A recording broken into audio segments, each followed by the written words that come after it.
I am very happy to come to this aranya to teach the Dhamma today. මම ඉතාමත් සන්තෝෂ වෙනවා මේ ආරණ්‍යයට පැමිණිලා ඔබට ධර්ම දේශනාවක් කරන්න ලැබීම ගැන. I grew up as a monk, as a bhikkhu in the forest monasteries of Thailand. මම භික්ෂුවක් හැටියට තායිලන්තයේ වනගත ආරණ්‍ය වලයි මම පුහුණුව ලැබුවේ. When I came to see this aranya yesterday, it brought back many happy memories. මම මෙතෙන්ට ඊයේ ආවම මට මේ වාතාවරණය දැක ගැනීමෙන් ඒ පරණ මතකයන් නැවත සිහියට ආවා. When the bhikkhus live a simple life in the forest, they are more likely to gain the states of distinction. මේ වගේ ආරණ්‍යක වැඩවසන ස්වාමීන් වහන්සේලාට පහසුවෙන් ධර්මයේ ඉහළ තත්ත්වයන්ටපත් වෙන්න අවස්ථාව ලැබිලා තියෙනවා. The Buddha himself lived in the forest. බුදුරජාණන් වහන්සේ ජීවිතය ගත කළේ කාලයක් වනාන්තරයේ. And he encouraged all his disciples who were monks to also live in the forest. ඒ වගේම උන්වහන්සේ අනුදැන වදාළා ශ්‍රාවක ස්වාමීන් වහන්සේලාට වනයේම හැසිරෙන්න. Away from the desires of the senses. ඉන්ද්‍රියයන්ගෙන් ලැබෙන අරමුණු වල ඉවත් කරගෙන සාමකාමීව ඒ වගේ පරිසරයක ජීවත් වෙන්න පුළුවන් උන්වහන්සේලාට. In places of peace and seclusion where they can practice the Dhamma. වනාන්තරයේ තමයි ඔබට අවශ්‍ය නිහඬතාවය tempatකම තියෙන්නේ ධර්මය අවබෝධ කරගෙන පුහුණු වෙන්න. The cities, the towns and the village are very noisy places.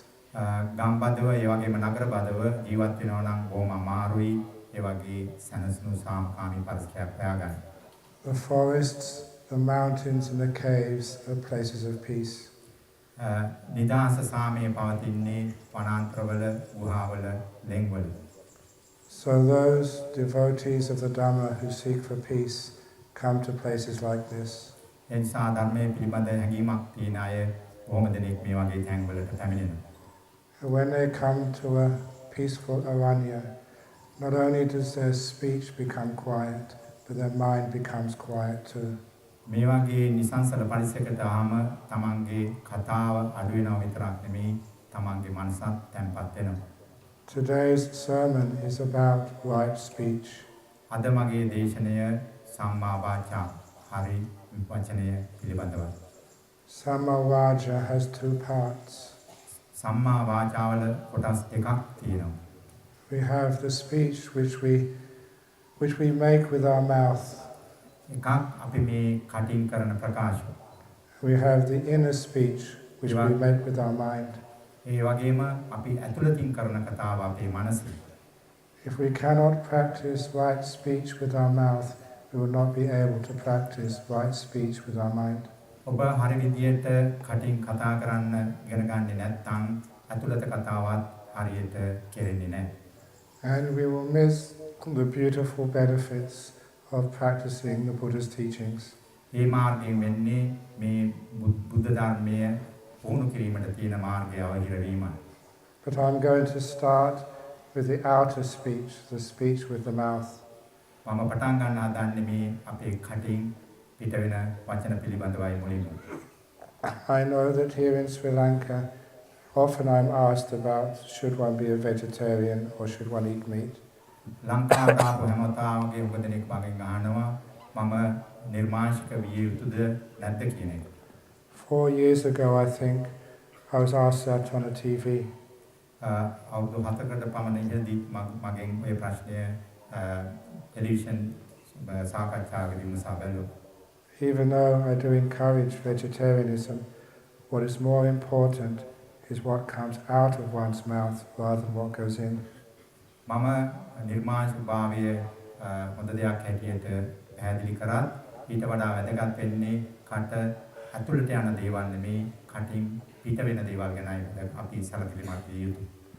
What comes out of our mouth can create much more harm. කටින් පිට වෙන වචන වලින් ලොකු විපත්තියක් උනා සිද්ධ කරන්න පුළුවන්. It can harm ourselves and harm others. තමන්ට වගේම අනුන්ටත් අයහපතක් එකකින් සිද්ධ කරන්න පුළුවන්. Too often people speak too much and what they do speak is very coarse. සමහර අය මුඛක් කතා කරනවා ඒ වගේ මේ කතා කරන දේවල් බොහොම රළුයි. If anybody scolds another person or shouts and gets angry at them, they are not really following the path of the Buddha. යම් කෙනෙක් කෙනෙකුට තරහින් කතා කරනවා නම් නරක වචන කියනවා නම් ඒ අය බුදුරජාණන් වහන්සේ උපදේශ පිළි නොපදින අය. You will find that kind speech is more powerful than angry speech. කාරුණික වචන තරහින් කරන කතාවට වඩා ඉතාමත් බලවත්. Even animals understand kind speech. ඒ වගේම සත්තුණත් තේරුම් අරගෙන තියෙන්නේ ඒ දේ හොඳින්. Many years ago in Australia, there was a group raising money for a school. කලකට ඒටි ඕස්ට්‍රේලියාවේ යම් පිරිසක් පාසලක් පටන් ගන්න මුදල් එකතු කරා. They had many stalls selling things and many other activities to raise money for the children. තැන් තැන්වල නොයෙකුත් දේවල් විකිණීමේ වගේම තවත් ක්‍රමවලින් ඒ අය මුදල් එකතු කරා. One of the activities was having a camel and letting people ride on the camel for $1. ඒ එක ක්‍රමයක් තමයි ඒගොල්ලෝ යොදාගත්තේ ඔටුවෙකගේ පිටේ ඩොලර් එකකට වියදමට ගේ පිටේ යන්න ඉඩ දීලා සල්ලි එකතු කරපේ. Camels are very rare in Australia, so people wanted to ride a camel. ඕස්ට්‍රේලියාව වගේ රටක ඔටුවන් වැඩිපුර නැති නිසා හුඟ දෙනෙක් ඒකට කැමති වුණා. And every time they rode a camel for 2 or 3 minutes, the school gained another $1. Every time somebody rode on top of the camel for 1 or 2 minutes, the school got another $1. ඔටුව පිටේ විනාඩියක් දෙකක් ඒ විදිහට ඇවිදිනකොට ඒකෙන් උනේ ඉස්කෝලේ හදන්න තවත් ඩොලර් එකක් එකතු වීමයි. The camel had made a lot of money for the school by late afternoon.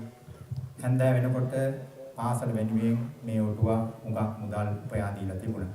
And the camel was very tired. ඒ ඔටුව බොහොම විඩාවටපත් වෙලා හිටියේ. It was a very hot day, ඒ වගේම හුඟක් රස්නේ දවසක්. and they were about to finish and go home. දැන් මේ ඔක්කොම වැඩ කටයුතු අවසන් කරලා ගෙදර යන්නේ දැන් ලෑස්ති. An Australian man came at the very end and asked to ride the camel. අන්තිම මොහොතේ ඕස්ට්‍රේලියානු ජාතියෙක් ඇවිල්ලා ඇහුවා මටත් පුළුවන්ද මේ සතාගේ පිට උඩ යන්න කියලා. He paid his $1 ඔව් රුපියල් ඩොලර් එකක් දුන්නා. and he asked the camel to squat down so he could get on the top. ඊට පස්සේ ඔටුවට අන කරා බිම දිගා වෙන්න පිට උඩ නගින්න. The camel would not get down. මොකද ඒ වුණත් ඔටුව පහත් උනේ නැහැ. So the man shouted at it, "Get down, I paid $1. ඒ මිනිස්සයා කෑ ගැහුවා ඔටුවට මම දැන් ඩොලර් එකක් දීලා තියෙන්නේ වාඩි වෙන්න කියලා. The camel would not get down. නමුත් ඔටුව ඒ දේ ඇහුවේ නැහැ. The man got very angry and tried to hit the camel. ඒ මිනිස්සයාට තරහා ගිහිල්ලා ඔටුවට ගහන්න ලෑස්ති වුණා. The owner of the camel stopped him. The owner of the camel stopped him. ඔටුවගේ අයිතිකාරයා ඒක කරන එක වැළැක්වුවා. He said, "That's not the way to treat a living being." ඒ විදියට නෙමෙයි ජීවත් වෙන සතුන්ට අපි සලකන්න ඕන. So the owner of the camel spoke softly to the camel. ඔටුව අයිතිකාරයා ඔටුවට බොහොම කාරුණිකව කතා කළා. He spoke words like, "You've done a very good job today, raising much money for the school." ඒ මිනිස්සයා ඔටුවට කිව්වා කර වැඩේ අද බොහොම හොඳයි ඔබ ඉස්කෝලේ වෙනිය හුඟක් සල්ලි එකතු කරලා දුන්නා කියලා. This man has come from a long way. He wants to ride on your back. මේ මිනිස්සයා හුඟක් දුර බැහැර ඉඳලා ඇවිල්ලා තියෙන්නේ ආට ඕන පිට උඩ යන්න. It's only one more time. ඒ නිසා තව එක වතාවකට ඉඩ දෙන්න. But every $1 counts for the school. සෑම ඩොලර් එකක්ම ඉස්කෝලේ දිනුව සඳහා උදව් වෙනවා.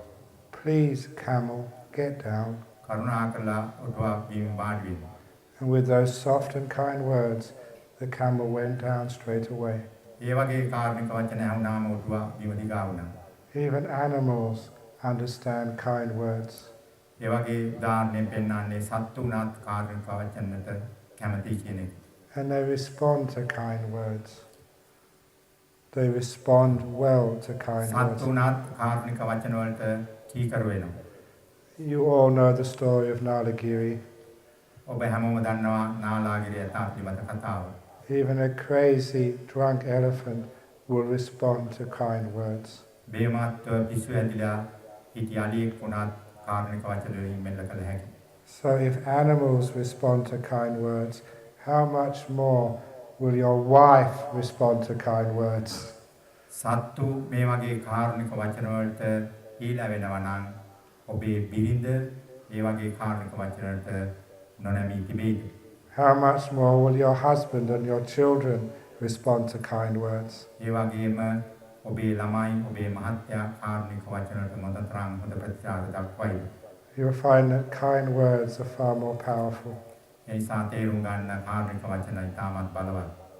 Even in Western countries, I have to teach business people how to speak to their colleagues. මම ඕස්ට්‍රේලියාවේදී වෙළඳ ව්‍යාපාරිකයින්ට උනත් කියන්නේ තමන්ගේ සේවකයින්ට කතා කරන හැටි මෙන්න මෙහෙමයි කියලා. Sometimes in business, there may be some worker who's not doing the job. සමහරලාට සමහර ආයතනවල ඉන්නවා සේවකයෝ හරියට වැඩ කරන්නේ නැති. They may be arriving late at work or spending too much time talking and not working. සමහර වැඩට එන්නේ පරක් වෙලා ඒ ඇවිල්ලත් සමහරු කරන්නේ ඔය වෙලාවක් කතා කර කර ඉන්නේ. And their boss has to do something. එතකොට ව්‍යාපාරිකයන්ට සිදු වෙනවා යමක් කරන්න. So I teach the bosses how to talk to such people without scolding them. මම උගන්ලා තිනවා මේ වගේ වෙළඳ ව්‍යාපාරයෙන් කොහොමද ඔබ මේ වගේ අවස්ථාවලදී කතා කළ යුතු කියලා. In the Western world, we call this the sandwich method. එතෙන්දී මේ ක්‍රමය කියන්නේ ඔය පාන් වලින් හදන සෑන්ඩ්විච් ක්‍රමය කියලා අන්නේ වගේ විදිහට හඳුන්වන්නේ. A sandwich is where you have two pieces of bread and you put maybe some cheese or some egg or something in between. Sandwich එකක් හදනකොට ඔබ දන්නවා පාන් පෙති දෙකක් අතරට චීස් බටර් වගේ ಜಾති දාලා එහෙම නැත්නම් එළවලු දාලා ඒ දෙක තද කරනවා. The sandwich method means first of all you say something praising that person, then you criticize them, then you praise them afterwards. Sandwich ක්‍රමයෙන් අදහස් කරන්නේ අන්නේ වගේ දෙයක්. මුලින් ඔබ සේවකයා හොඳ කෙනෙක් කියලා වර්ණනා කරනවා. ඊට පස්සේ කිය යුතු දේ තදින් කියා හිටිනවා. නැවතත් එයාට හොඳ වචන වලින් එයාගේ වැඩ කටයුතු ප්‍රශංසාවට ලක් කරනවා. Because if you criticize somebody, they get angry back at you. එහෙම නැතුව කෙලින්ම ඔබ එයාට දොස් පැරුවොත් එයා තරහ වෙනවා. If you criticize them, they will not listen to you. ඒ වගේම මේ විදිහට විවේචනය අහන්නේ එයා කැමති නැහැ. So there is this much better way, the sandwich method. ඒ නිසා තේරුම් ගන්න මේ සෑන්ඩ්විච් ක්‍රමය බොහොම හොඳ ක්‍රමයක්. Even as a chief priest, I have to scold my monks using sandwich method. ඒ වගේම ආරණ්‍යක අධිපතිවරයා හැටියට මට සමහර ස්වාමින් වහන්සේලාට තදින් කියා හිටින දේවල් මෙන්න මේ ක්‍රමයේ යොදාගෙනයි මම කියන්නේ. If a monk is, say, being too lazy, I have to speak to him. හාමුදුරුවමක් ගක් කම්මැලි නම් මට එයා වෙනුවෙන් යමක් කියන්න වෙනවා. This is an example of the sandwich method. මම මේ පෙන්වන්නේ නැවතත් සෑන්ඩ්විච් ක්‍රමයේ පාවිච්චි කරන විදිය. First of all, I praise that monk.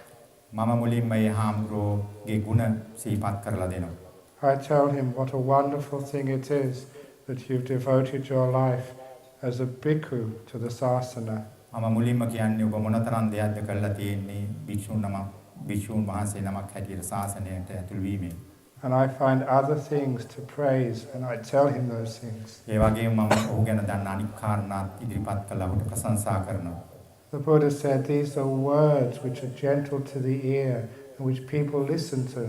ඒ වගේ කාරුණික වචන කීමෙන් ඒ අය හොඳින් සමන් දෙන බව බුදුරජාණන් වහන්සේ පවසා තියෙනවා. We all like to be praised. අපි හැමෝම කැමති ප්‍රශංසාවට. When we listen to praise, we start to open our ears and listen for more. ප්‍රශංසා ඇහෙනකොට අපි තව තවත් අපේ කන් ඊට යොමු කරනවා. It also establishes the fact that me as a chief monk and that as a bhikkhu, that we are friends, we have maitri. ඒ වගේම එතෙන්දී අපි අතර තියෙන වෙනස ඉවත් වෙනවා. මම අධිපතිවරයෙක් ඔබ මගේ ගෝලයා කියන හැඟීම එයින් අයින් වෙනවා. Having established that I have maitri to that monk, then I can tell him his fault. ඒ වගේම ඒ විදිහට සුවදතාවය ඇති කරගත්තට පස්සේ මම කියන්න ඕන දේ එයාට කියා හිටිනවා. I tell him he's sleeping too much, he's too lazy. මම කියනවා බුදිය ගන්නවා වැඩි කම්මැලිකම Taman ළඟ තදින් තියෙනවා කියලා.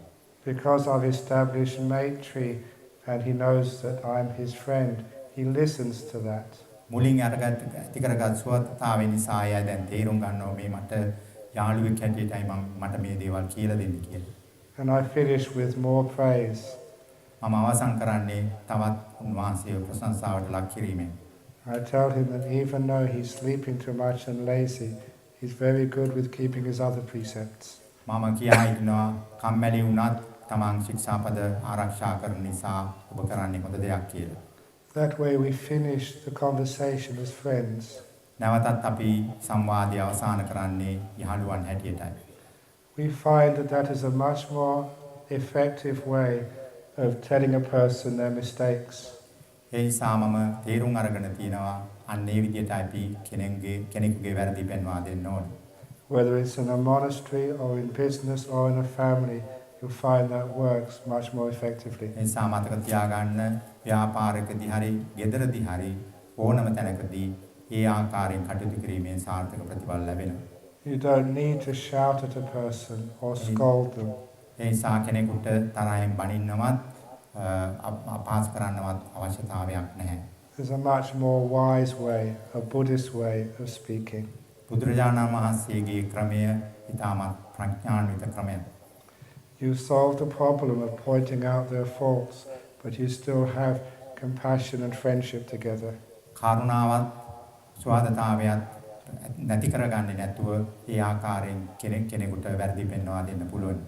But first of all, before you even point out someone else's faults, you have to be sure you haven't got those faults yourself.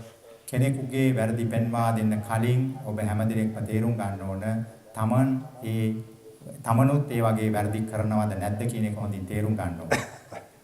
For example, if you tell your children to keep pencil, you have to keep pencil first.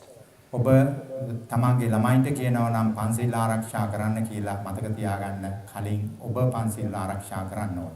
If you tell your children not to smoke cigarettes, you have to stop first. ඔබ ළමයින්ට කියනවා නම් දුම් බීම නවත්තන්න කියලා ඔබත් ඊට කලින් දුම් බීම නවත්තලා තියෙන්න ඕනේ. Otherwise, they will not respect you. එහෙම නැත්නම් ඒ අය ඔබව ගණන් ගන්නේ නැහැ. There's a wonderful story about the Indian statesman Gandhi many years ago. කාලයකට ඉහතදී ඔබ ආති ගාන්ධි මහත්මයාගේ පිළිවෙත් ගැන. Before Gandhi worked in India, he was a student in London. Gandhi මහත්මයා කාලයකට ඉහතදී එංගලන්තයේ ශිෂ්‍යයෙක් හැටියට ඉගෙනීම කළා. He stayed in a house with many other students. ඔහු ලන්ඩන් එංගලන්තයේ ගෙදරක නවතන් අරගෙන හිටියා අනිකුත් ශිෂ්‍යයින් සමග. One day the owner of the house spoke to him. ඒ ගෙදර අයිතිකාර නෝනා දවසක් ගාන්ධි මහත්මයාට කතා කරා. The owner of the house said that her son was eating too much sugar. ඔහු කියා හිටියේ ගාන්ධි මහත්මයාට තමන්ගේ පුතා ඕනවට වැඩියෙන් කෑම අරගන්නවා කියලා. And the son eating too much sugar was bad for his health and bad for his teeth. කොටින්ම කියනවා නම් ඔහු සීනි ගන්නවා හරි වැඩි ඒක තමන් එයාගේ ශරීර සෞඛ්‍යයට අහිත කරයි කියලා. The owner of the house said, I've spoken to my son, but he will not listen to me. ඔහු කිව්වා මම කීප වතාවක් මේ ගැන පුතාට කියලා තියෙනවා. නමුත් ඔහු ඒකට අහුම්කම් දෙන්නේ නැහැ කියලා. But she said that her son respected Mr. Gandhi. ඇය කියා හිටියා නමුත් ඔහුගේ ලොකු පැහැදීමක් තියෙනවා ඔබතුමා ගැන. So she asked Mr. Gandhi, can you please speak to my son and ask him not to eat so much sugar? ඒ නිසා කියා හිටියා කරුණා කරලා මහත්මයා මගේ පුතාට අවවාද කරන්න සීනි වැඩියෙන් ගන්න එපා කියලා. He said, yes, madam, I will. ඇය කියා හිටියා ඔව් මහත්මිය මම ඒක කරන්නම් කියලා. 2 weeks went past and the son was still eating lots of sugar. සුමාන දෙකක් ගත වෙලා ඒ ළමයා තවමත් ඒ විදිහටම සීනි අරගන්නවා. So the owner of the house spoke to Mr. Gandhi again. ගෙදර අයිතිකාරයා නැවතත් ගාන්ධි මහත්මයාත් එක්ක කතා කළා. She asked Mr. Gandhi, I thought you promised to speak to my son about sugar. එතකොට මේ මහත්මිය කියනවා ගාන්ධි මහත්මයාට මතකද මම සීනි කෑම ගැන මීට කලින් මතක් කරා. Mr. Gandhi said, yes, madam, I did promise that 2 weeks ago. එතකොට ගාන්ධි මහත්මිය කියනවා ඔව් මම ඒක කියන බවට පොරොන්දු වුණ බව ඇත්ත. The owner of the house said, well, why is my son eating so much sugar? Why haven't you spoken to him? ඇයි එහෙමනම් ඔහු තාමත් සීනි කන්නේ? ඔබ ඔහුට අවවාද කළේ නැද්ද? Mr. Gandhi said, I have spoken to him, madam, but only this morning. ඔව් මම ඔහුට කතා කළා. නමුත් ඒ කතා කළේ අද උදෑසන. Why did you wait so long? ඇයි ඔබ එච්චර කල් ඒක බලාගෙන හිටියේ?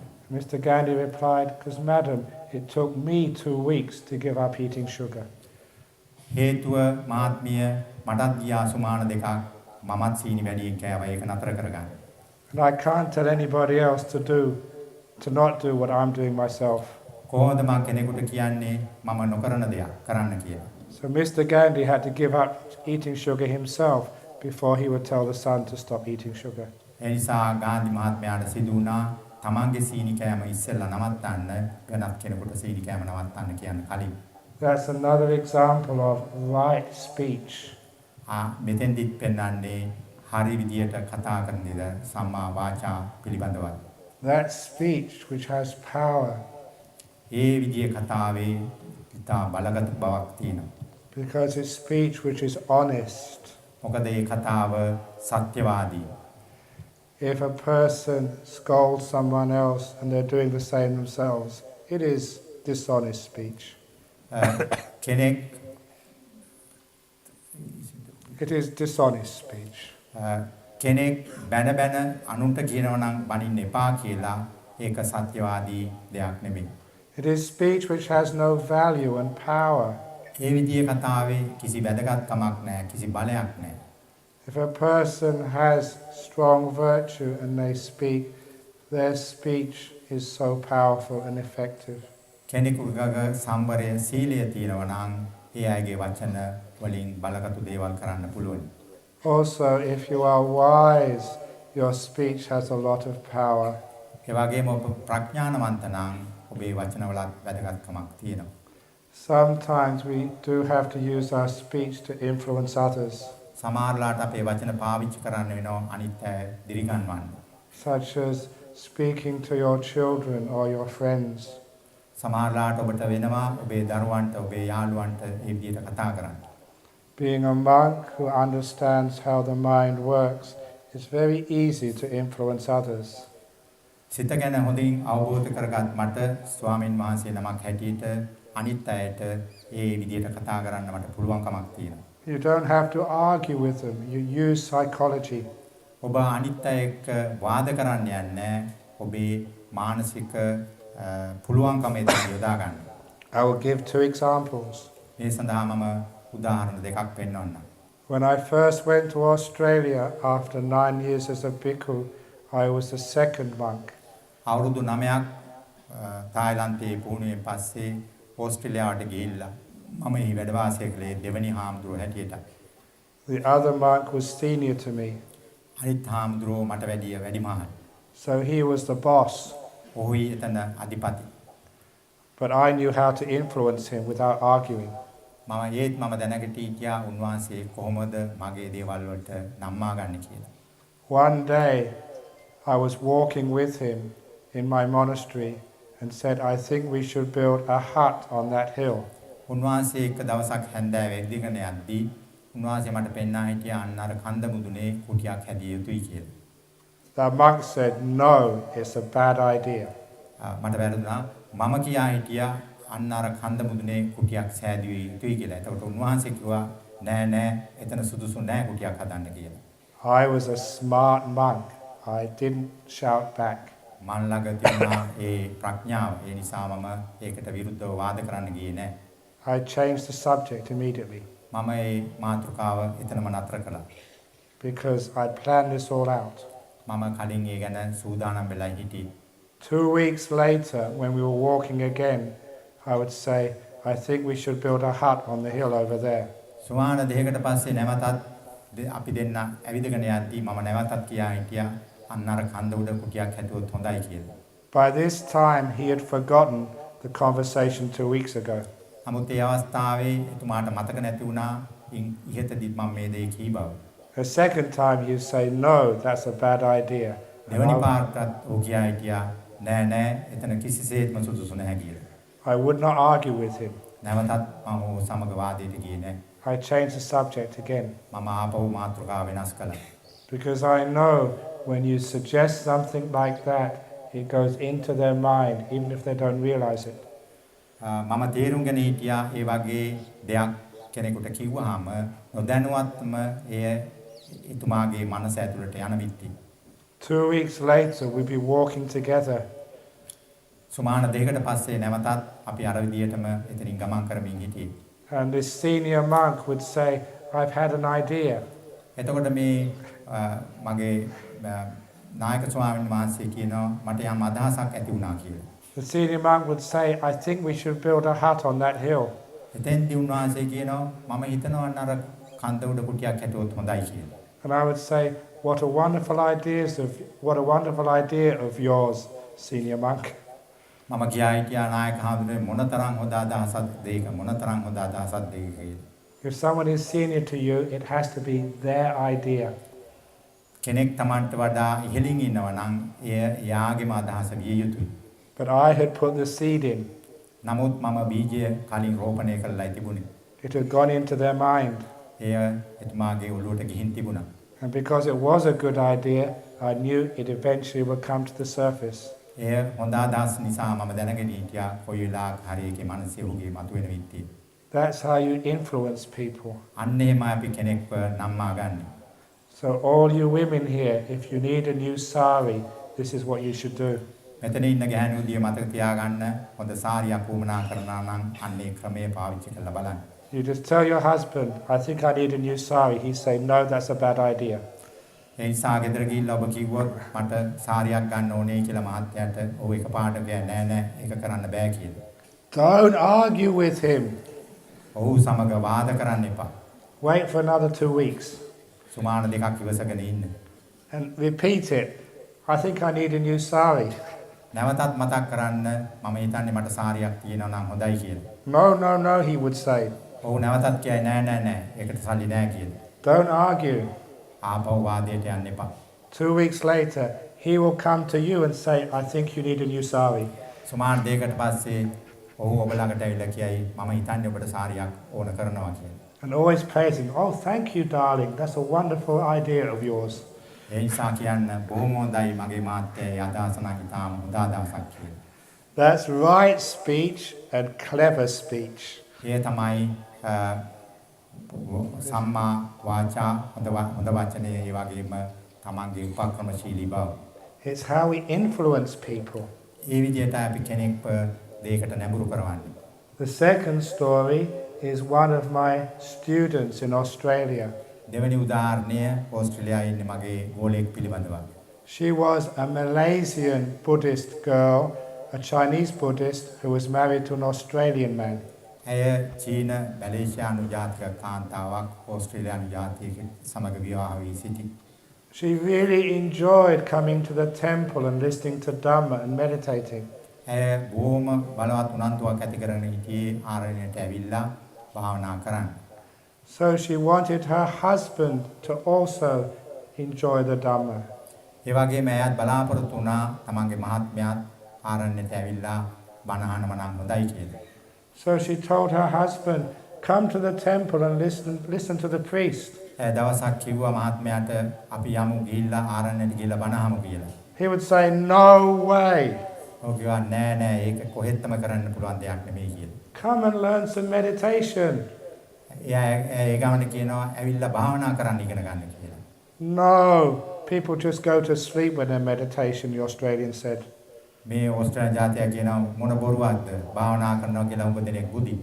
Whatever she said, he would not be interested. ඒ ගමන ඔව් කියනවා කිසිම මම මේ වගේ දේවල්ට කැමති නෑ කියලා. So she came to ask me, how can I get my husband to come to the temple and learn Buddhism? ඇය මගෙන් ඇවිල්ලා ඇහුවා කොහොමද මම මේ මිනිස්සයා මේකට උනන්දු කරවන්නේ කියලා. I said, very easy, follow this instruction. මම කිව්වා ඒක බොහොම ලේසි මෙන්න මේ විදිහට කටයුතු කරන්න කියලා. I said, buy one of my books. කිව්වා මගේ පොතක් අරගෙන යන්න ගෙදර. Take it home with you. ඒක අරගෙන ගෙදර ගිහිල්ලා තියන්න. And as soon as you take it home, tell your husband, keep your hands off this is my book. ගිය ගමන් කියන්න කරුණාකරලා මේ පොතට අතවත් තියන්න එපා. ඒක මගේ පොතක් කියලා. Tell him he's not allowed even to read it. කියන්න ඒක ඔබට කියවන්න සුදුසු පොතක් නෙමෙයි කියලා. So that's what she did. ඇය ඒ විදිහට කළා. She told her husband, keep your hands off my book, it's mine, don't look at it. ඇය කියා හිටියේ මේ පොත මගේ, ඒ නිසා අතවත් ඒකට තියන්න එපා කියලා. Next day when she went shopping, her husband was at home. ඊළඟ දවසේ ඇය සාප්පු ගියාට පස්සේ සාප්පු යන අතරේ මහත්තයා හිටියේ ගෙදර. And if you tell your husband not to do something, the chances are he will. ඔබ ඒ වෙලාවට මොනවා හරි උට කරන්න එපයි කිව්වොත් ඒක තමයි සාමාන්‍යයෙන් ඔව් කරන්නේ. The husband thought, why can't I read this book? එතෙන්දී ඔව් ඇහුවා ඇයි මට මේ පොත කියවන්න බැරි? So he started to read the book when his wife was away. ඔව් මොකද කරේ නෝනා යනකන් ඉඳලා ඔව් පොත කියවලා බැලුවා. He read it from cover to cover. ඔව් මුල පිටේ ඉඳලා අග පිට දක්වා මේක කියෙව්වා. Now he comes to the temple every week. දැන් ඔව් හැමදාම හැම සුමානෙම ආරණ්‍යයට එනවා බණහන්. That's right speech. අන්න ඒකයි හරි විදියට කතා කරන විදිය. You don't need to argue. ඔබ කෙනෙක් සමග වාද කළ යුතු නැහැ. Use your wisdom. ඔබේ ප්‍රඥාව යොදා ගන්න. Use the psychology of the Buddha. ඒ වගේම මනෝවිද්‍යාව පාවිච්චි කරන්න බුදුහාමුදුරන්. And it's very easy to get people to do things. ඒ ආකාරයෙන් ඔබට පුළුවන් කෙනෙක් තමන්ට කැමති දෙයට නම්වා ගන්න. Once in the Chinese imperial army, there was one general who was the best general of all. චීන අධිරාජ්‍යවාදීව යටතේ හොඳ කපිතාන්වරයෙක් හිටියා. ඔහු තමයි ඒ යුද්ධ හමුදාවේ හොඳම කපිතාන්වරයා. Whenever he told his soldiers to do, his soldiers would always do it. ඔහු තමන්ගේ සොල්දාදුවන්ට යමක් කිව්වනම් ඔවුන් හැම වෙලාවෙම ඒ දේ ඔහු වෙනුවෙන් කළා. He had such perfect discipline that even the emperor of China was impressed. ඔහුගේ ඒ ගුණාත්මක භාවය කොච්චරද කියනවා නම් අධිරාජ්‍යවාදයත් බොහොම සතුටු සිතින් හිටියේ මේ ජෙනරාල් වරයා ගැන. So the emperor called this general to his palace and asked him, what is your secret? Why do people always follow your orders? ඔහු මේ ජෙනරාල් වරයාට මාලිගාවට එන්න කියලා අධිරාජ්‍ය අහන ඔහුගෙන් මටත් කියන්න ඔය රහස කොහොමද මේ මිනිස්සු ඔබ කියන හැම දෙයක්ම කරන්නේ? And the general told the emperor of China, my soldiers always follow my orders because I only tell them to do what they want to do. ඒ රහස තමයි මම මගේ සොල්දාදුවන්ට කියන්නේ හැමතිස්සෙම ඒ අය කැමති දේ තමයි මම ඒ අයට කරන්න කියන්නේ. Because I'm only telling them what they want to do, then they do it. ඒ අයට ඒවා කරන්න ඕන නිසා ඒ දේවල් ඒ අය සතුටු සිතින් කරනවා. But there's something more deep than this. නමුත් ඊට වඩා ගැඹුරු දෙයක් එතන තියෙනවා. Why did those soldiers want to get up early every morning? ඇයි එහෙමනම් ඒ සොල්දාදුවන්ට හැමදාම වේලාසනින් නැගිටින්න උවමනා? Why did they want to train so hard? ඇයි ඒ අයට උවමනා ඔච්චර තදින් පුහුණුවේ යෙදෙන්නේ? Why did they want to go into battle even though they may get injured or killed? තමන්ට මැරෙන්න වුණත් අවස්ථාව තියෙන බව දැනදැනත් ඇයි ඒ යුද්ධයට යන්නේ?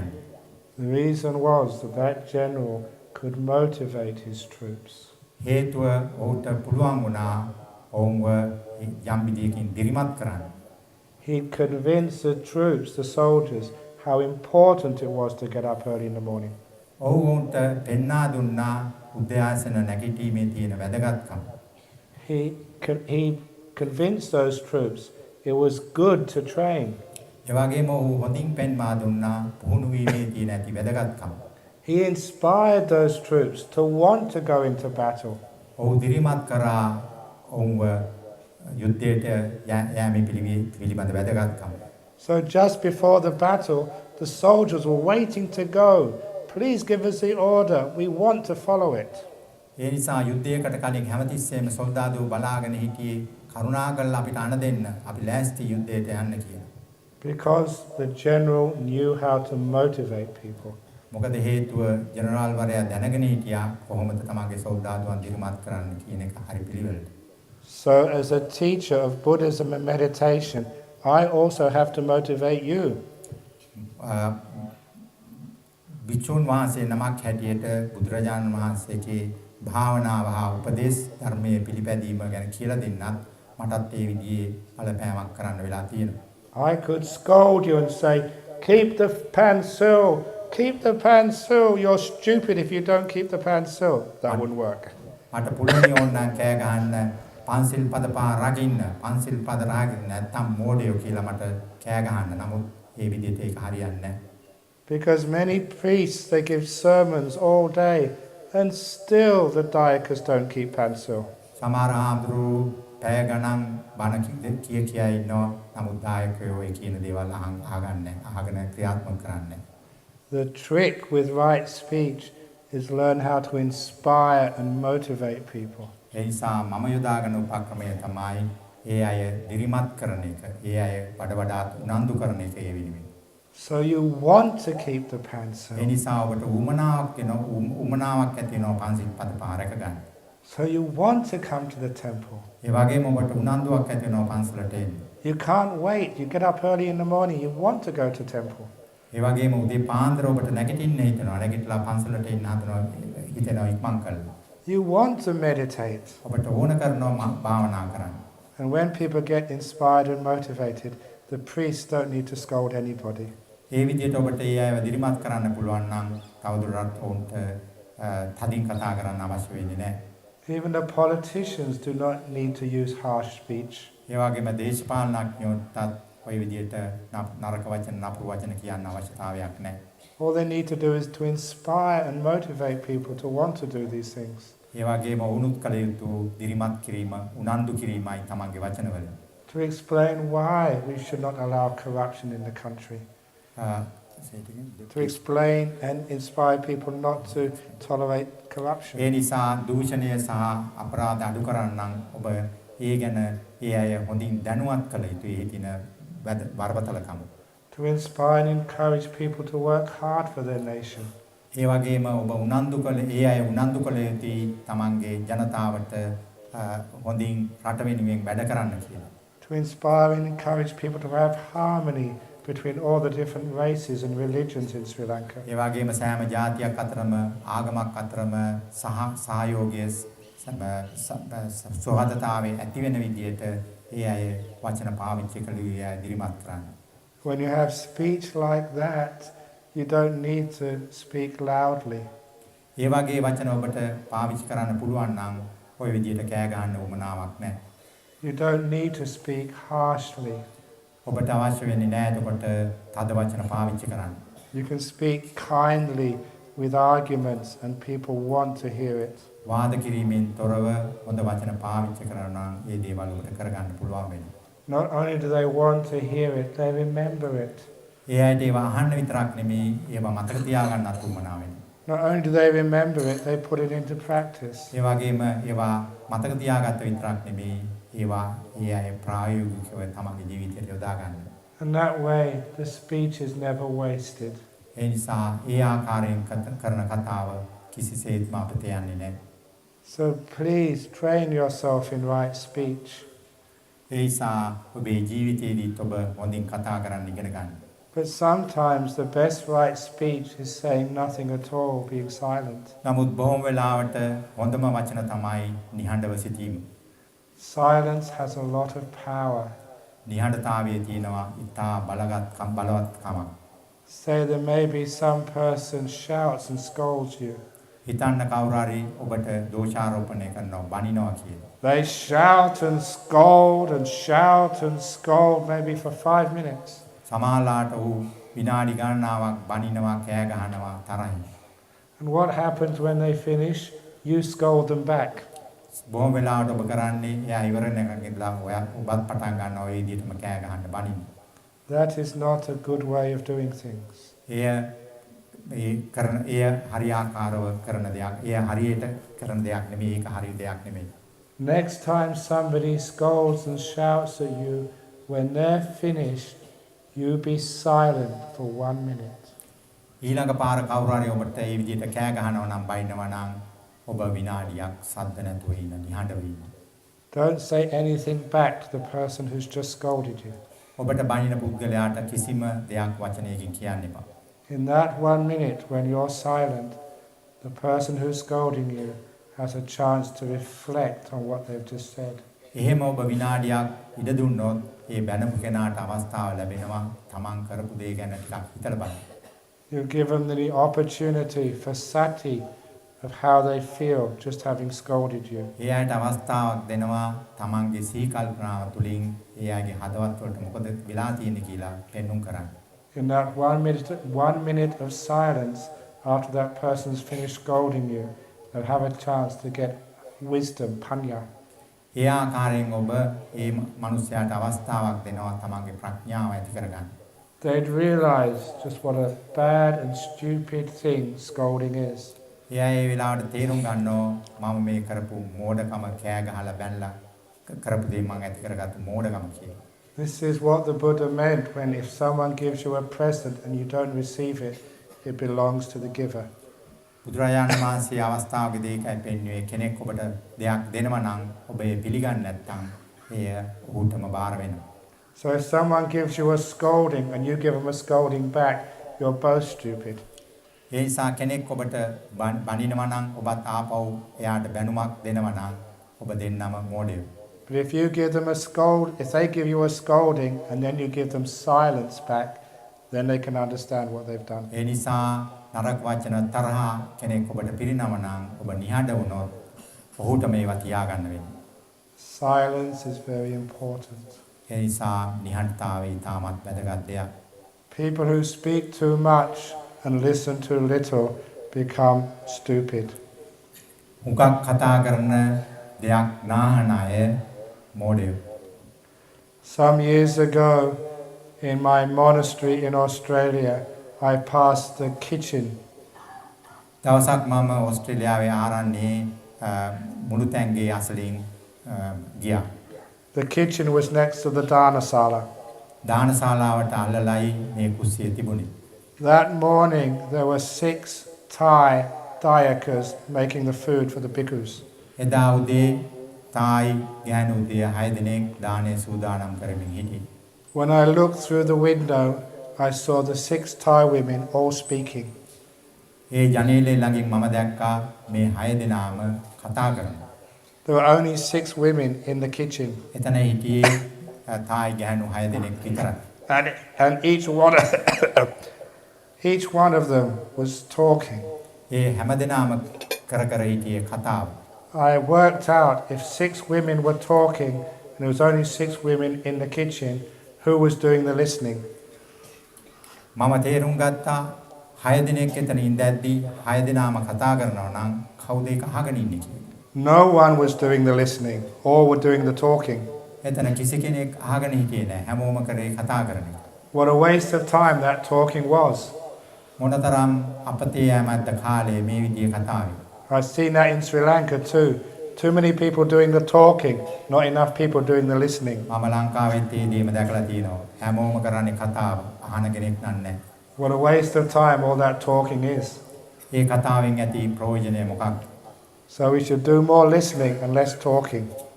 ඒ නිසා ඔබ පුරුදු වෙන්න ටිකක් කතා කරලා හුඟක් අහන්න. To do the listening, we have to be quiet. අහන් ඉන්න නම් ඔබ නිහඬ විය යුතුයි. You can't be listening and talking at the same time.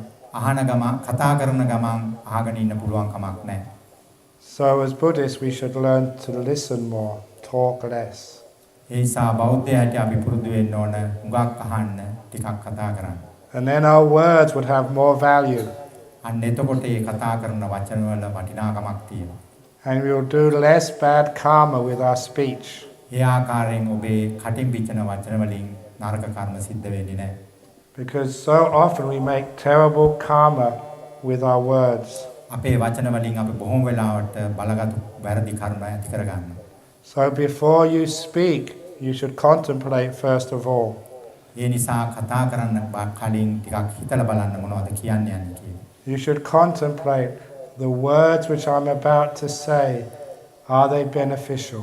ඒ නිසා ඔබේ කටින් වචනයක් පිට වෙන්න කලින් බලන්න ඒ වචනයෙන් කෙනෙකුට යහපතක් වෙනවද කියලා.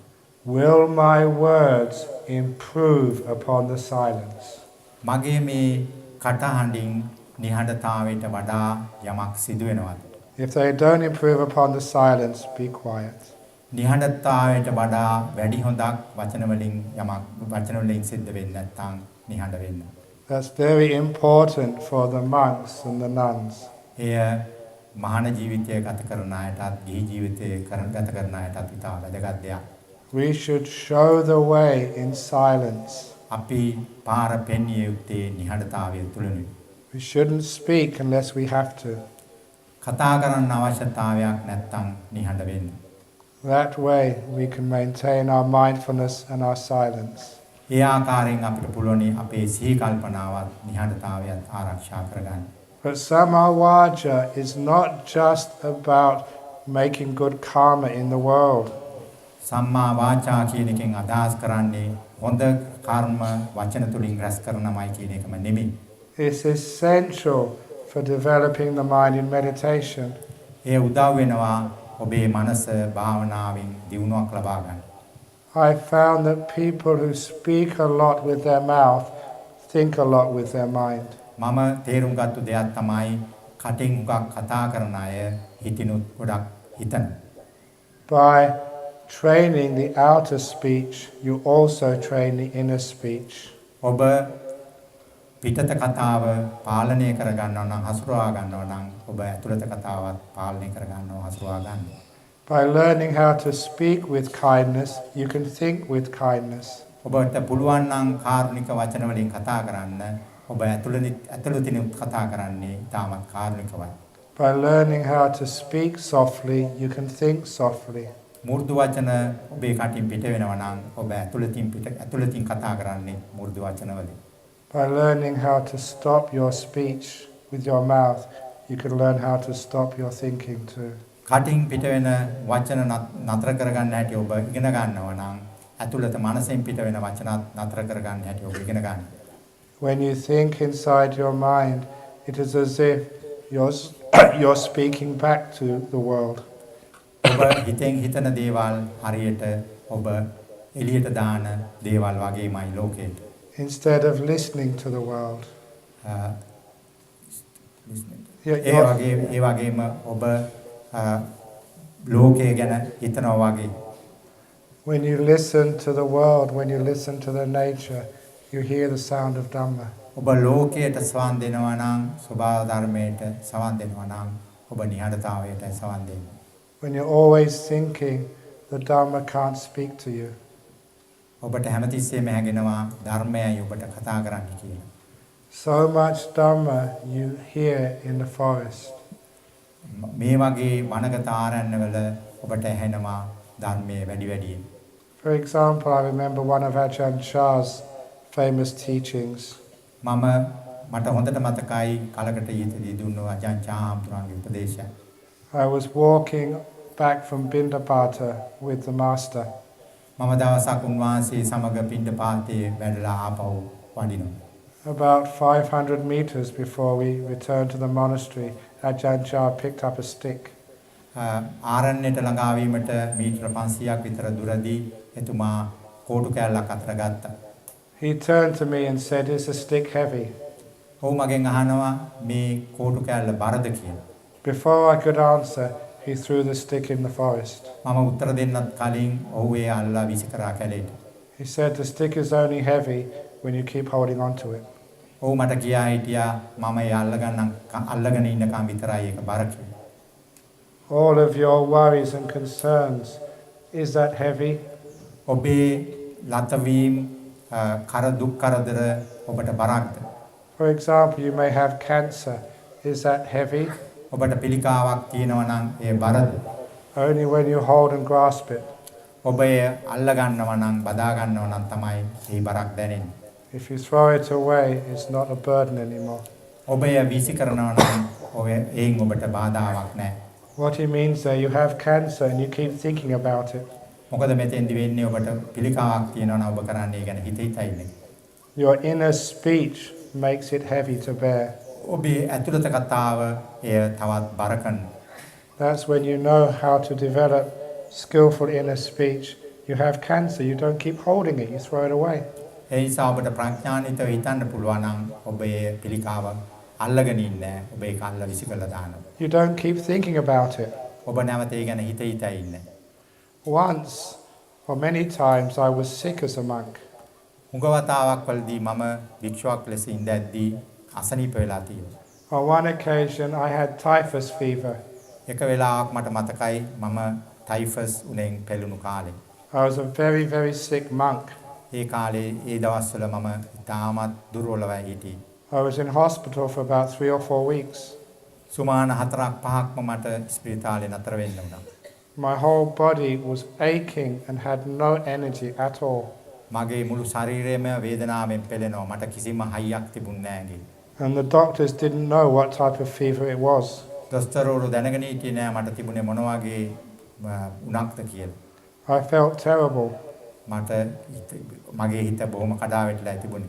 But one day, Ajahn came to visit me. දවසක් අජාන් හාමුදුරුවෝ මාව බලන්න ආවා. This is an example of right speech. මම මෙතෙන්දි පෙන්නන්නේ උන්වහන්සේගේ මේ හරි වචන. Ajahn never spoke much to me. අජාන් උග වෙලාවකට මට වැඩිපුර කතා කළා නෑ. What he said was only 10 seconds long. බොහොම වෙලාවට තප්පර 10කට වැඩිය නෑ. He didn't waste time. ඔව් කාලේ නාස්ති කළේ නෑ වචනවලින්. He just taught Dharma. ඔව් ඉගැන්වුවේ තුමා ඉගැන්වුවේ ධර්මය. Not the Dharma you read in the sutras, but the Dharma of the heart. නමුත් එතුමා ඉගැන්වුවේ පොත්වල තියෙන ධර්මය නෙමේ හදවතේ තියෙන ධර්මය. He looked at me with fierceness. ඔව් තදින් මා දෙස බලා හිටියා. And he said, brahmavamso.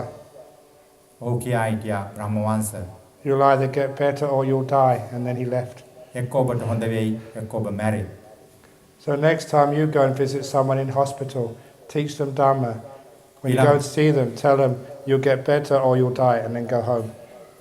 ඊළඟ පාර ඔබ රෝහලට ගියාම කෙනෙකුට කියන්න ඒ විදියටම එක්ක ඔබ මැරෙයි එහෙම නැත්නම් හොඳ වෙයි. ඉන්පස්සේ ගෙදර ගිය හැකියි. That's right speech. එයයි හරි විදියට කතා කිරීම. Because that's true.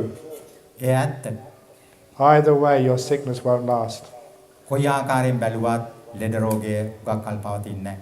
So you've got nothing to worry about. ඒ නිසා මොනවද ඔබ ඒ ගැන ලත වෙන්නේ? But sometimes you keep thinking what's going to happen.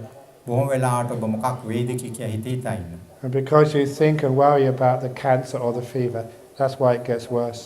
ඔබ උනහෝ පිළිකාවක් පිළිබඳව හිතේ ඉන්නකොටයි ඒ තව තවත් දරුණු වෙන්නේ. So by developing right speech outside, you can develop right speech inside. ඒ නිසා සම්මා වාචා ඔබට පිටින් ඇති කරගන්න පුළුවන් නම් ඇතුළතේ හරි විදියට කතා කරන්න පුරුදු වෙන්න.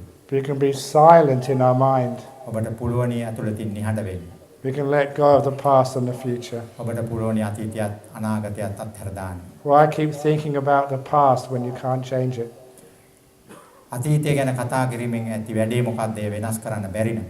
Why keep thinking about the future when it's uncertain? ඇයි ඔබ අනාගතය ගැන කතා කරන්නේ ඒ අස්තිර නම්? So much thinking is a waste of time.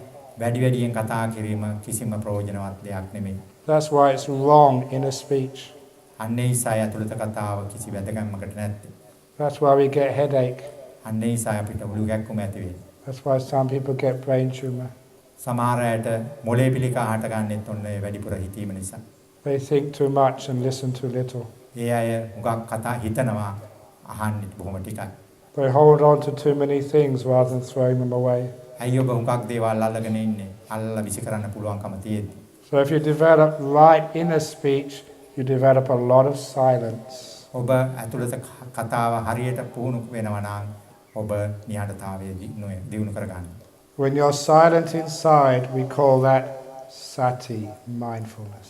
ඔබේ ඇතුළත කතාව නතර වුණාම නිහඬ වුණාම අන්න ඒකටයි අපි කියන්නේ සතිය කියලා. You're listening, you're feeling, you're knowing without saying anything. ඔබ කිසිවක් කියන්නේ නැතුව ඔබ දන්නවා ඔබට ඇහෙනවා ඔබ නිහඬයි. Once there was a great Chinese master called Lao Tzu. Lao Tzu කියලා චීන ගුරුතුමෙක් හිටියා කාලයකට ඉහතදී. He would go on a walk every evening from his monastery. හැමදාම ඔහුගේ පුරුද්දක් තිබුණා හවසට ඇවිදින්න යන්නේ. He would allow one student every evening to accompany him. ඔහු හැමදාම ඉඩ දුන්නා එක ගෝලියෙකුට තමන් එක්ක ඒ ගමන යන්න. But when the student went on a walk with the master, there was one rule he had to obey. ඒ විදිහට ඒ ණයට තිබුණා පිළිපදින්න එක නියමයක්. එක වචනයක්වත් එතුමා එක කතා කරන්න තහනම්. When you are going on a walk with the master, you had to keep silent. ඒ නිසා ගුරුතුමාත් එක්ක යන මේ ගෝලයා නිහඬතාවය ආරක්ෂා කරගත යුතුමයි. You were not allowed to talk at all. ඔහුට කතා කරන්න කිසිම අවසරයක් නැහැ. This one evening, a new student was allowed to go on a walk with the master. දවසක් අලුත් ගෝලියෙකුට ගුරුතුමා එක්ක ගමන් කරන්න අවස්ථාව ලැබුණා. They went on a walk through the forest up into the mountains. ඔවුන් කැලේ මැදින් කන්දක් මුදුනට ගියා. They got to a ridge on the mountains just at sunset. ඔවුන් ඒ කන්දේ මුදුනටම ගිය යනකොට ඉර බහින්න කිට්ටුයි. The sunset was so beautiful that the student started speaking. ඒ ඉරවැස යාම කොච්චර ලස්සනද කියනනම් ගෝලයා කතා කරන්න පටන් ගත්තා. The student said, "What a wonderful sunset." මේ ගෝලයා කියා හිටියා මොන තරම් ලස්සන ඉරබැසීමක්ද කියලා. The master turned around, went back to the monastery, and would never allow that student on a walk ever again. ගුරුතුමා ආපහු ආරණ්‍යයට ගිහිල්ලා නියමයක් පැනෙවුවා මේ ගෝලයාට නැවතත් තමන් එක්ක ගමන් යන්න තහනම් කියලා. The student had broken the rule. මොකද ඒ ගෝලයා ඒ උපදේශය පිළිපැද්දේ නැහැ. The other students, his friends, tried to help him. අනිත් ගෝලයෝ මානසික ගත්තා ඒ ගෝලයාට උදව් කරන්න. They told the master it was only a small sentence, and what's wrong with speaking anyway? ඔවුන් ගුරුතුමාට කියා හිටියා ඔහු කතා කරේ එක වාක්‍යයයි. ඒකේ තියෙන ඉතර වැරද්ද මොකක්ද? And then the master told this very important piece of darma. ඒ වෙලාවේ එතුමා උන්ට ඉගැන්වුවා වැදගත් ධර්මයක්. The master said this. ඒ ගුරුතුමා කියා හිටියේ මෙන්න මේ දේ. When the student said what a beautiful sunset, at that moment he wasn't watching the sunset anymore, he was only watching the words. ඔහු කියා හිටියා මේ ගෝලයා ඒ වෙලාවේදී මොනතරම් ලස්සන ඉරබැස යාමක්ද කියද්දී ඔහු එය බලා හිටියේ නෑ ඒකේ රස විඳින්නේ නෑ ඔහු ආගෙන හිටියේ ඔහු කියපු වචනවලට. Seeing the sunset and thinking what a beautiful sunset are two different things. ඉරබැස යාමේ ලස්සන දැකීමත් එය මොනතරම් ලස්සනද පැවසීමත් දෙකක්. If you're watching the words, you're not watching the sunset. ඔබ වචන ගැන හිතනවා නම් අහගෙන ඉන්නවා නම් ඔබ ඉරබැස යාම බලා ඉන්නේ නැහැ. If you watch the sunset, you can't see any words. ඔබ ඉරබැස යාම හොඳින් බලා ඉන්නවා නම් ඔබට කතා කරන්න බෑ. If you understand the meaning of this, you will understand why people only become wise in silence. ඔබට මේ උදාහරණය තේරුම් ගන්න පුළුවන් නම් ඔබට තේරුම් ගන්න පුළුවනි නිහඬතාවය ඇති පුද්ගලයෝ කොහොමද ප්‍රඥානන්තයි කියලා අපි කියන්නේ. The words are like signposts. They point to the Dharma. වචන හරියට ධර්මයේ පෙන්වු කරන සංඥා පෝරු වගේ. So the words aren't the Dharma. They're just pointers. නමුත් සංඥා ඒ සංඥා පෝරු ධර්මයේ නෙමෙයි. Sometimes people don't know the difference between the words and the reality. සමහර අය දන්නේ වචන වලත් සත්‍යතාවයේ ඇති වෙනස. For example, I told this story in Colombo. මම කොළඹදී මෙන්න මේ උදාහරණය පෙන්වා දුන්නා. Once there was a very wealthy man went to a famous restaurant in Colombo. දවසක් ධනවත් කෙනෙක් කොළඹ හෝටලයකට කෑමට ගියා. It was a 5-star restaurant. එය සුපරි මට්ටමේ හොඳ හෝටලයක්. He had to book a seat in the restaurant weeks before. සුමානයකට කලින් ඔහුට වුණා එතන වෙන් කරවා ගන්න තමන්ගේ මේසෙ. He had to wear a very expensive clothes to get into that restaurant. ඔහුට අඳින්න වුණා හොඳ වැදගත් ඇඳුම් කට්ටලයක් ඒ වගේ හෝටලයකට යන්න කලින්. When he went into the restaurant, they had to check he had a reservation first. එයා එතෙන්ට ගියාම එතන සේවකව බැලුවා මෙයා එතන මේසයක් වෙන් කරගවලාද තියෙන්නේ දාට කියලා. When they saw he had a reservation, the waiter led him to the table. එයා සොයා බැලුවට පස්සේ එයා හරි බව දැනගෙන සේවකයෙක් එක්කන් ගියා මෙයාගේ නියමිත මේසෙට. And the waiter gave him the menu. ඒ සේවකයා වූ අතට දුන්නා කෑම වට්ටෝරුව. The man then ate the menu, paid and left. ඒ මිනිසයා කරේ වට්ටෝරුව කාලා සල්ලි ගෙවලා පිටත් වුණා. He did not know the difference between a menu and the food. ඔහු දැනගෙන හිටියේ නෑ වට්ටෝරුවෙත් ආහාරවලත් ඇති වෙනස. He did not know the meaning between the words and the thing. ඔහු දැනගෙන හිටියේ නෑ වචනවල හා දේවල් වල ඇති අතර වෙනස. Just like some priests, they study the Tripitaka and they could even memorize the whole Tripitaka. සමහර හාමුදුරුවන්ටත් පුරෝණි මුළු ත්‍රිපිටකයම කටපාඩමින් කියන්නේ. But they never practice what the Buddha said. නමුත් ඔවුන් පිළිපදින්නේ නෑ බුදුහාඳුරන් දීලා තියෙන ඒ උපදෙස්. They're like people who eat the menu but never have the food. ඒත් හරියට අර මිනිස්සයා වගේ වට්ටෝරුව කාලා බඩගින්න ඉන්න අය වගේ තමයි. The words, they're the menu. The thing is the food. වචන කියන්නේ වට්ටෝරුව, දේවල් කියන්නේ ආහාර. I will give you an example. මම උදාහරණයක් දෙන්නම්. I'm going to say this word and I want you to think or to see what happens afterwards. මම මේ වචන ටික කියන්නම් ඊට පස්සේ වෙන දේ ඔබේ මනසේ හොඳින් බලා ඉන්න. Maitri. මෛත්‍රී. You don't need to do this. Okay. Maitri. Maitri. Maitri. Maitri. Maitri. After I said the word, maybe you could have seen what that word was pointing to. ඔබට ඒ වචනේ ඇහුණත් ඔබට සමාලාට තේරුම් ගන්න බැරි වෙන්නේ නැති මොකක්ද ඒක පෙන්눔 කරන්න කියලා. The word Maitri was like signpost. මෛත්‍රී කියන වචනය සංඥා පූර්වක වගේ. It was like a menu. හරියට එය වට්ටෝරුවක් වගේ. What you felt after I said that word, before I repeated it, that's what Maitri really is. මම මේ මෛත්‍රී කියන වචනේ කිව්වට පස්සේ හදවතේ ඇති වුණු හැඟීමයි මෛත්‍රිය කියන්නේ. If you understand the difference between the word and its meaning, you understand the importance of silence. ඔබ එතෙන්දි දැක්කනම් වචනයත් එයින් ඇති වුණු හැඟීමත් අතර වෙනස ඔබ තේරුම් ගන්නවා ධර්මයේ. Because it's in the silence you understand Dhamma. හේතුව ඔබ නිහඬතාවය තුලිනුයි ධර්මය අවබෝධ කරගන්නේ. You understand what Maitri actually is, not the word, but the thing. මෛත්‍රී කියන වචනේ නෙමෙයි වැදගත් වෙන්නේ එයින් පෙන්눔 කරන්නේ මොකද්ද කියන එක. You understand what peace is, not the word. ඔබ තේරුම් ගත යුතුයි සාමය කියන්නේ මොකක්ද කියලා වචනේ නෙමෙයි. You understand what freedom is. ඔබ තේරුම් ගත යුතුයි මොකක්ද නිදහස කියන්නේ. What liberation is. විමුක්තිය කියන්නේ මොකක්ද? What nibbana is. මොකක්ද නිවන කියන්නේ? Not the word, but the meaning.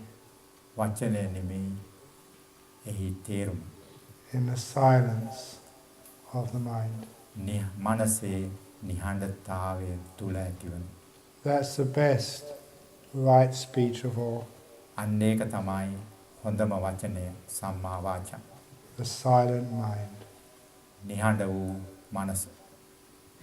That ends today's talk on samma.